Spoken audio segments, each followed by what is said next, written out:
नमस्कार. जीवन संजीवनी हेल्थ या ऑफिशियल चॅनलमध्ये सर्वांचं स्वागत आहे. तुम्ही पीत असलेल्या चहामध्ये आठवड्यातून किमान 2 वेळेस तुमच्याच घरामधले हे 2 पदार्थ टाका. पावसाळ्यामध्ये होणारे जेवढेही साथीचे आजार असतील, मग त्यामध्ये सर्दी, खोकला, छातीमध्ये कफ होणं, गॅस्ट्रो असेल, अशा प्रकारचे पावसाळ्यामध्ये होणारे आजार आहेत. तो कुठलाही आजार तुम्हाला होणार नाही. तुमच्या घरामध्ये मग लहान असेल किंवा मोठा असेल, वृद्ध व्यक्ती असेल, प्रत्येकांसाठी हा उपाय करता येणार आहे. तसं तर हा उपाय आपण पाण्यामध्ये उकळून घेऊन सुद्धा हे 2 पदार्थ आपण घेऊन करू शकतो. परंतु भारतामध्ये 99.99% लोक ही चहा पितात आणि चहामध्ये जर या पदार्थाचा वापर केला तर अगदी सहजरित्या, म्हणजे कुठलीही प्रकारची चव चहाची न बदलता आणि कुठलंही औषध घेतलंय आपण असं न वाटता आपलं आरोग्य हे चांगलं राहू शकतं. म्हणून प्रत्येकाला माहिती असावा असा हा उपाय आहे. जर एखाद्याला सर्दी, खोकला आणि छातीमध्ये कफ झालेला असेल, त्याने सुद्धा हा उपाय करायचा आहे. तर तुमची जी सर्दी खोकल्याची समस्या झालेली आहे ती 3 दिवसामध्ये पूर्णपणे निघून जाईल. तर हा चहा बनवण्यासाठी आपल्याच घरामधले आपल्याला 2-3 पदार्थ लागणार आहेत. आता हा जो चहा आहे तो आपल्याला ब्लॅक टीच बनवायचा आहे. दुधाचा चहा आपल्याला बनवायचा नाही, ब्लॅक टीच बनवायचा आहे. जरी तुम्ही दुधाचा चहा पित असले तरी आठवड्यातून किमान 2 वेळेस हा ब्लॅक टी आपल्याला घ्यायचा आहे आणि कुठल्याही वेळेला घेऊ शकता, त्या वेळेचं बंधन नाही. तर हा चहा बनवण्यासाठी आपल्याला पहिली जी गोष्ट आहे ती लागणार आहे. आपण जसं चहा बनवतो त्या पद्धतीने चहा बनवायचा आहे. त्यामध्ये पहिली जी गोष्ट आपल्याला टाकायची आहे ती आहे अगदी चिमूटभर हळद टाकायची आपल्याला त्याच्यामध्ये. परंतु ही जी हळद आहे ती आपल्याला आधी चांगल्या रीतीने भाजून घ्यायची आहे. खूप काळी पडू द्यायची नाही.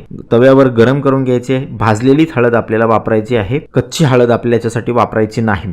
हळद ही अँटीसेप्टिक असते, अँटीबायोटिक असते आणि अँटी इन्फ्लेमेटरी गुण असतात. त्यामुळं घशामध्ये तुमच्या इन्फेक्शन झालेलं असेल, कान, नाक आणि घशासाठी अत्यंत महत्त्वाचे आहे. त्याचबरोबर इंटरनल ऑर्गन जे असतात आपले, ते ऑर्गनचं आरोग्य चांगलं राखण्यासाठी, त्यांना सूज आलेली असेल, त्याच्यावर इन्फेक्शन झालेलं असेल तर इन्फेक्शन घालवण्यासाठी ही हळद अत्यंत महत्त्वाची असते.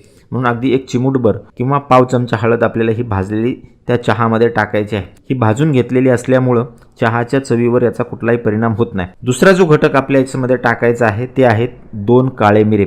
2 काळ्या मिऱ्याची जेवढी पूड होईल तेवढी पूड आपल्याला करून घ्यायची, बारीक कुटून घ्यायचे आहेत ते 2 काळे मिरे आणि ते या चहामध्ये टाकायचे आहेत. बाकी अनेकही पदार्थ असतात, परंतु काळे मिरे हा सर्दी, खोकला आणि घशामधील खवखव कमी करण्यासाठी आयुर्वेदामधला सर्वोत्तम पदार्थ आहे. याला मसाल्याचा राजा म्हटलं जातं.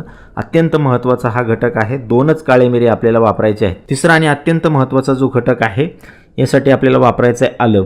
आता जर तुमच्याकडे आलं किंवा अद्रक नसेल तर तुम्ही सुंठसुद्धा वापरू शकता, परंतु जर आलं असेल तर आलं वापरायचं आहे. सुंठ थोडी जास्त हार्ड असते आणि म्हणून आपल्याला आलं किंवा अद्रक वापरायचे. सर्दी, खोकला आणि इम्युनिटी बूस्ट करण्यासाठी आलं किंवा अद्रक हा अत्यंत महत्त्वाचा घटक आहे. कसल्याही प्रकारचा खोकला, छातीमधला कफ, सर्दी घालवण्यासाठी अत्यंत महत्त्वाचा आहे. म्हणून आपल्याला आलं थोडंसं किसून या चहामध्ये टाकायचं आहे. अगदी थोडंसं टाकायचं, जास्त वापरायचं नाही. त्यामुळे तिखट चहा होऊ शकतो, म्हणून आपल्याला अगदी थोडंसं वापरायचं आहे आणि याला चांगल्या रीतीनं उकळून घ्यायचं आहे. आणि हा चहा आपल्याला कुठल्याही वेळेला आठवड्यातून किमान 2 वेळेस आपल्याला हा चहा प्यायचा आहे. जर एखाद्याला सर्दी, खोकला ऑलरेडी झालेला असेल तर त्याने सलग 2-3 दिवस हा चहा 2 वेळेस घ्यायचा आहे. दिवसातून 2 वेळा, सकाळी 1 वेळा आणि संध्याकाळी 1 वेळा, असं दिवसातून 2 वेळा 3 दिवस हा चहा घ्यायचा आहे. आता जे लोक चहा घेत नाहीत किंवा चहा पित नाहीत अशा लोकांनी हे 3 पदार्थ याचप्रमाणे बनवून अगदी साध्या पाण्यामध्ये उकळून जरी घेतले तरी आठवड्यातून 2 वेळा हा जर उपाय त्यांनी केला तर कुठल्याही प्रकारचा सर्दी, खोकला पावसाळ्यामध्ये होणार नाही. तुम्ही कितीही भिजले पावसाळ्यामध्ये तरी तुम्हाला या समस्या अजिबात जाणवणार नाहीत. गोष्ट अगदी साधी आहे, परंतु पावसाळ्यामधील जे आजार असतात त्याच्यापासून सहजरित्या वाचवणारी गोष्ट आहे. तुम्ही हा उपाय करून बघा. चॅलेंज आहे तुम्हाला सर्दी, खोकला अजिबात होणार नाही. तर हा उपाय तुम्ही अवश्य करा. धन्यवाद.